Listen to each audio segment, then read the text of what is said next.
পড়াবো কাহা গলে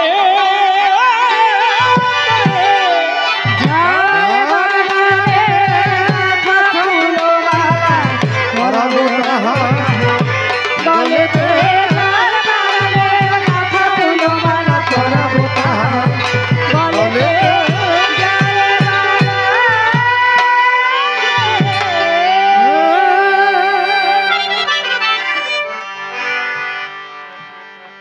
আমি না মোটে যেভাবে প্রশ্ন করে গিয়েছিলাম প্রথমবারে, ভগবান এসে ধরে ধরে তার দিয়েছে সমাধান। ভগবানের জবাব শুনে পূর্ণ শান্তি পেয়েছি মনে।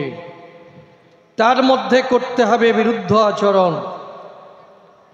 তবে চরণ ধরে করি মানা, কেউ আমার কথায় রাগ করবেন না, নইলে কবি কাব্যের বেচা কিনা হবে দায়। আপনারা থাকলে চুপ করে আমরা বলতে পারি খুব করে, এই জন্য বারে বারে নিবেদন জানাই ভক্ত শ্রোতার পায়। কারণ আমি প্রশ্ন করেছিলাম, তাই তোমার কাছে জানতে চাই এই যজ্ঞের কি বা কারণ রয়। ভগবান এসে সভা পাশে জবাব দিয়েছে রসাভাসে, আগামীতে ভক্ত হবার আশায়। অন্তরে আমার আছে ভাবো আমি আগামীতে ভক্ত হব, ভগবান না থাকবো, এতে তোমার লাভালাভটা হবে কি, এইটা আমার জানবার আছে অভিপ্রায়। কারণ মানুষ সম্মান পায় বাবা কিসের গুণে? বিশেষ একটি পদের গুণে, তাই নয়? দারোগা যখন দারোগার চাকরি পায় কি দেব পরিচয়? ওসি কি যারে দারোগা কয়। এইবার নিচে পোস্টে যারা আছে আমি বলি আপনাদের কাছে, তারা বিভিন্নভাবে স্যালুট দেয়, দেয় না? কেন? সম্মান দেয়। সম্মানের চেয়ার আছে বলিয়ে আমি বলি সভাতলে বিভিন্নভাবে স্যালুট দেয়। এইবার ওই দারোগা যদি আর দারোগা জায়গায় না থাকে, বসে শুনুন, বিজ্ঞ লোকে প্রমোশন না পেয়ে যদি ডিমোশন পায়, তাই এবার নিচে পোস্টে চলে এলো, আবলদার হয়ে গেছে। আর কি সেই সম্মান পায়? অন্তরে করুন ধারণা, যে সম্মান দারোগায় ছিল সে সম্মান আর নাই রে ভাই। আর সেই ছেলুটা জোটে না কেন? সেই পদ নাই তো। পদ আছে যতক্ষণ, মানুষের সম্মান ততক্ষণ, কদর হয় ততক্ষণ। আমি নির্মল হয়ে একটা কথা কই, কেউ যদি অঞ্চল প্রধান হয়, ওরি কপাল রে, আগে ডেকে কথা বলতো, এখন মোটর সাইকেল স্টার্ট দিলি আর খুঁজি বসে। এটা সত্যি না? কি খারাপ কইছি?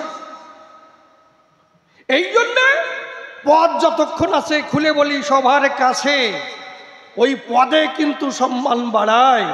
দাঁড়িয়ে বলি সভা তলে ভগবান ভগবানের জায়গায় আছে বলে, তখন মানুষ কিন্তু পূজার্চনা দেয়। পাপি তাপি উদ্ধারিতে আসে হরি জগৎ প্রীতে, এই কথা সর্বশাস্ত্রে কয়। তাহলে ভগবানের জায়গায় ভগবান আছে, কি বলবো, সবার কাছে, এই জন্যে পূজা অর্চনা দেয়, তাই না? ভগবান রে পাবার আশায়। এখন ভগবান যদি ভক্ত হয়, ভগবানও ভক্ত, আমিও ভক্ত, আপনারাও ভক্ত। এইবার ভগবান কি সম্মান পাবে কিনা বিচার করুন সুধী জনায়। কি পাবে? ভগবান কি সেই সম্মান পাবে? ভগবান একজন ভক্ত। এরপরে কে এসে আবার কয়েকদিন পরে উনারও কেন ওজন দিল, দেই কেমন ভক্ত হচ্ছে। তাহলে এতে তোমার লাভালাভটা কি আমার কাছে বলো দেখি, এইটা আমার জানবার আছে অভিপ্রায়। ডেকে বলে তাই আমার মধ্যে ভক্তি নাই, নাই নাই, সেই ভক্তি পাওয়ার আশায় উনি ভক্ত হবে।